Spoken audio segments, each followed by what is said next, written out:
des Gilets jaunes, le mouvement pour le climat, le mouvement contre la réforme des retraites, le mouvement des quartiers populaires, le mouvement pour la paix. Chacune de ces expressions du peuple ont été discréditées par la classe médiatique, calomniées par la classe politique et réprimées sur ordre du gouvernement. Mais alors, qu'est-ce que ces expressions du peuple, qui a priori n'ont rien en commun, qu'ont-elles au commun pour se voir justifier une telle répression?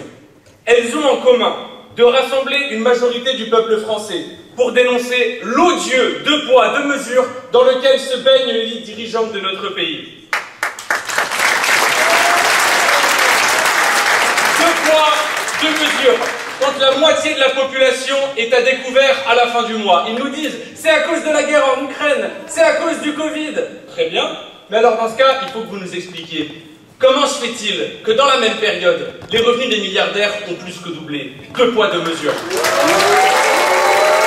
Deux poids, deux mesures. Quand ils disent à la population, vous devez faire des gestes individuels pour le climat, et ils ont raison. Mais alors dans ce cas, il faut aussi que vous nous expliquiez. Pourquoi est-ce que vous donnez tous les droits à polluer aux 25 entreprises qui à elles seules sont responsables de 70% des émissions de gaz à effet de serre? Deux poids, deux mesures. Deux poids, deux mesures. Quand ils disent à la population, quand ils leur imposent de travailler 2 années de plus avec la réforme des retraites, mais alors il faut qu'ils nous expliquent.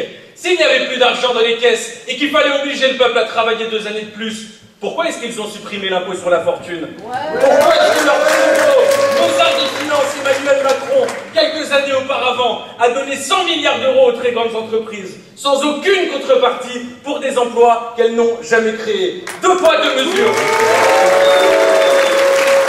Deux poids, deux mesures. Quand un agent de police tue Naël dans un quartier populaire, quand il ment, quand il rend l'adolescent responsable de sa propre mort, quand le gouvernement nous dit « le calme, ne vous indignez pas », mais qu'à la fin, le meurtrier est fait millionnaire. Deux poids, deux mesures. Deux poids, deux mesures.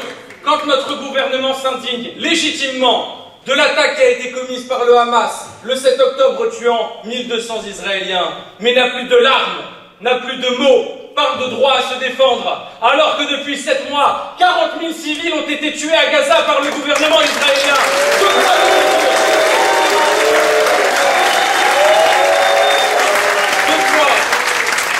Deux poids, deux mesures. Le premier poids, c'est celui de nos élites dirigeantes, avec leurs mensonges, avec leurs contradictions. Le deuxième poids, c'est le peuple, avec sa vie, avec ses espoirs. Et le peuple ne peut prendre qu'une seule mesure: faire la révolution citoyenne, faire la 6e République, mettre le peuple au pouvoir, en terminer avec le deux poids, deux mesures, et enfin mettre notre pays en cohérence avec ses belles valeurs de liberté, d'égalité et de fraternité républicaine. Oui, les amis, ils nous répriment, ils cherchent à vous faire paraître pour moins puissants que vous ne l'êtes vraiment, car ils savent que si le peuple français se rassemble autour de ses causes communes, alors s'en sera terminé de la décadence de nos dirigeants, s'en sera terminé de la mauvaise gestion du macronisme et du Rassemblement national. Et l'une de nos causes communes, c'est le partage des richesses. Le système économique capitaliste a un sens dans son histoire. Plus il vit, plus les richesses s'accumuleront dans les mains de quelques possédants. Un exemple, les salaires, l'inflation. Depuis la crise de 2008, les salaires ont augmenté de 13%. Les prix ont augmenté de 23%. Les revenus des milliardaires ont augmenté de 270%. Le problème du frigo vide, le problème de l'inflation, c'est le problème de l'accumulation du capital. Un exemple, le logement. En 50 ans, à euro constant, le prix du logement a été multiplié par 5. À une époque, la jeune génération pouvait rêver d'acquérir une maison. Aujourd'hui, c'est la grande désillusion. Pourquoi? Parce qu'aujourd'hui, dans notre pays, 3,5% des propriétaires possèdent à eux tout seuls la moitié des logements en location. Le problème de la crise du logement, c'est le problème de l'accumulation du logement. Un exemple, le service public. Partout autour de vous, vous le voyez s'effondrer. L'école, l'hôpital. Et pourtant, vous entendez la même chose de la part des concitoyennes et des concitoyens.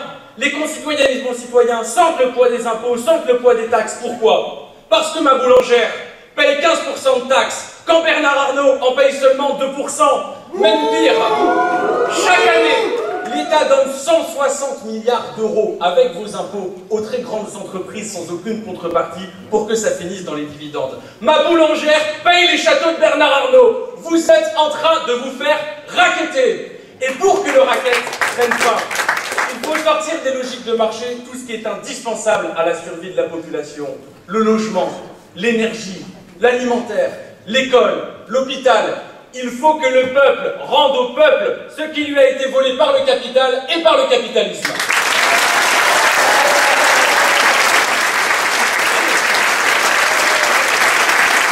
Et je pose la question, et je vous assure, je pose la question de bonne foi. À ceux qui croient encore au capitalisme, comment pouvez-vous croire dans un tel système? Comment pouvez-vous croire dans ce système alors qu'encore aujourd'hui, en 2024, 300 000 personnes dorment dans la rue? Comment pouvez-vous croire à ce système alors qu'il y a 10 fois plus de personnes au chômage que d'emplois disponibles dans notre pays? Comment pouvez-vous croire à ce système alors que des millions de travailleuses et de travailleurs ne parviennent pas à vivre de leur travail? Mais surtout, ultime contradiction, comment pouvez-vous croire à un système basé sur une croissance infinie, sur une production de richesse infinie, sur un monde aux ressources limitées, finies, dont on commence déjà à sentir les effets du réchauffement climatique? Les inondations de Calais, les incendies de forêt en Corrèze, les agriculteurs qui manquent d'eau dans les Pyrénées, ce sont les prémices d'un capitalisme irrationnel qui nous emmène droit dans le mur. La prise de conscience de toute la société, la transformation de notre production vers un modèle écologique. Voilà une cause commune pour rassembler le peuple français.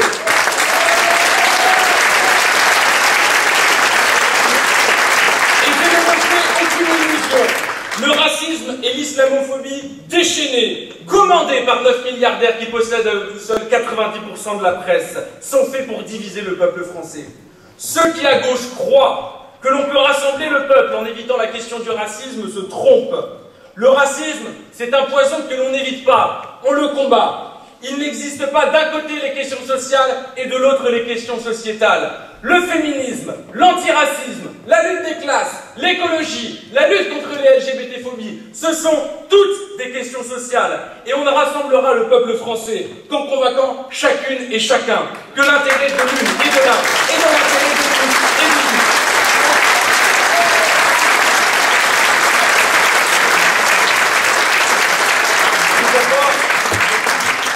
C'est pourquoi je sais que chacune et chacun d'entre vous vous sentez profondément blessé lorsque vous entendez les accusations d'antisémitisme contre la France insoumise. J'appartiens à une génération qui n'a pas connu la guerre.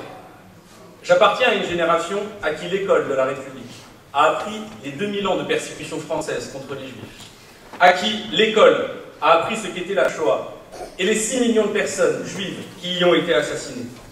Contrairement à ce gosse de Bourges de Jordan Bardella, j'ai grandi dans les écoles du peuple. Là-bas, et vous le savez, on y grandit avec des juifs, avec des chrétiens, avec des musulmans, avec des athées. On y vit ensemble et on s'aime sans qu'on ne porte une seule seconde à la politique. Nous accuser, nous, d'antisémitisme, c'est manquer d'honneur, c'est manquer de respect au poids de ce mot chargé d'une histoire lourde que la République a le devoir de transmettre pour que jamais, jamais ne se reproduisent les persécutions et les massacres contre les Juifs. Bravo! Quand je vois que l'antisémitisme monte dans notre pays, quand je vois qu'encore aujourd'hui, en France, des personnes juives sont victimes de haine, sont victimes de violence, quand je vois l'attaque qui a eu lieu à la synagogue de Rouen, je le dis en votre nom dans cette salle, au nom de toute la France insoumise, et je pense au nom du peuple français, chaque personne juive qui est attaquée en raison de sa religion, chaque personne qui est attaquée en raison de sa religion, doit être soutenue parce qu'en République, il n'y a pas de place pour l'antisémitisme.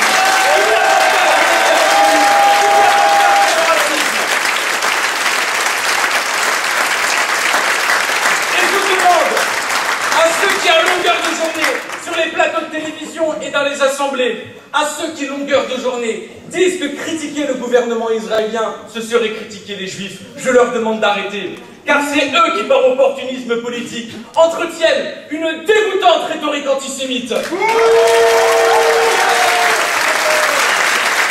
demande d'arrêter de dire que ce seraient les musulmans musulmans qui seraient responsables de la montée de l'antisémitisme. Parce que croyez-moi, les musulmans savent très bien ce que c'est que d'être calomniés en raison de leur religion.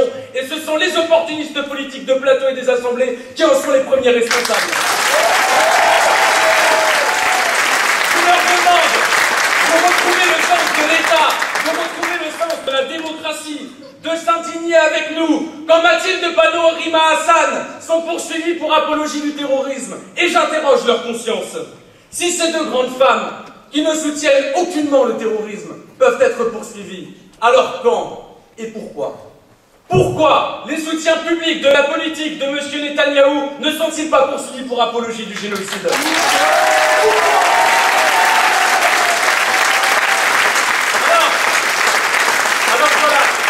Voilà ce que c'est que cette élection européenne du 9 juin. Un référendum. Un référendum pour ou contre l'austérité. Un référendum pour ou contre les traités de libre-échange. Pour ou contre les guerres. Pour ou contre le partage des richesses. Pour ou contre une certaine idée de la France. Et tout ce que je vous dis ici, ce n'est pas nouveau. C'est le programme de la NUPES. J'aurais aimé vous dire cela en compagnie des autres formations de la NUPES, mais elles ont choisi la division. Monsieur Glucksmann a écrit un livre qui s'appelle « Lettre à la génération qui va tout changer ». Alors, monsieur Glucksmann, voici la réponse de ma génération qui a entrevu l'espoir avec la NUPES en 2022. Ma génération NUPES ne votera jamais pour vous qui avez toujours refusé l'union. Ma génération NUPES ne votera jamais pour vous qui vous opposez à la retraite à 60 ans. Ma génération NUPES ne votera jamais pour un François Hollande bis au post Instagram sélectif.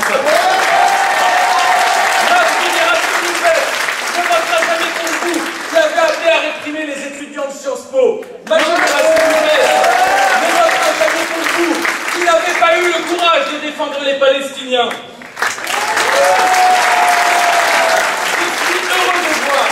Que Manon Brie continue de porter ce programme de la NUPES. Je suis heureux de voir que des membres des autres formations politiques de la NUPES ont choisi de poursuivre la stratégie et le programme de l'Union populaire. Alors les amis, le 9 juin, on ramène la